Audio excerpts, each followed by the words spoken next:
The World Health Organization is closely watching the Ebola outbreak in the Democratic Republic of Congo, where the number of cases has risen to 185 since the outbreak started in August.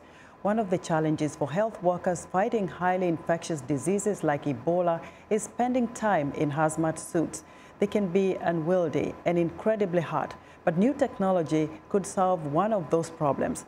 Here's VOA's Kevin Enochs. For health workers, time in a hazmat suit is very difficult. They're so hot that often workers can't spend more than 15 minutes in a full hazmat suit.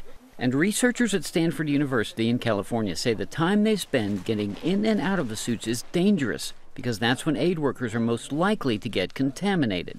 Stanford professor Craig Heller also says working in high temperatures can affect decision-making skills. When you overheat, your cognitive capacity goes down. You're not thinking straight. So even during the work phase, if you are preventing that rise in core temperature, people are working smarter. Heller and his colleagues discovered something that may help while they were looking for ways to warm up patients after surgery. They discovered that every mammal has special places where the body sends its excess heat. They have developed these special vascular adaptations of the pads of their feet, the nose, the tongue, the ears in some cases, where they can send large volumes of blood to those surfaces and dissipate that heat. This is why dogs pant after a workout. They're cooling down. And it's part of the reason why elephants have such big ears. But in humans, all that excess heat is being dissipated through their non-hairy areas, the palms of the hand and the face, for instance.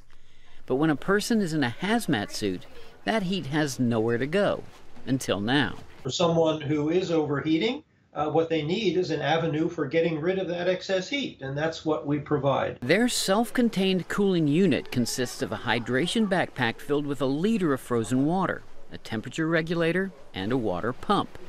The device sends cool water to the hands and draws away hot water. It weighs about 2 kilograms. And that, says Professor Dennis Gran, translates directly to workers being able to spend more time in a hazmat suit, even when working physically hard. You increase your exercise levels, you're obviously, one, pulling more heat out, and secondly, you don't have the capacity to extract all of that heat out of the body. So, you'll increase the duration by 3x, 4x. And that extra time could mean saved lives and safer aid workers. Kevin Enochs, VOA News.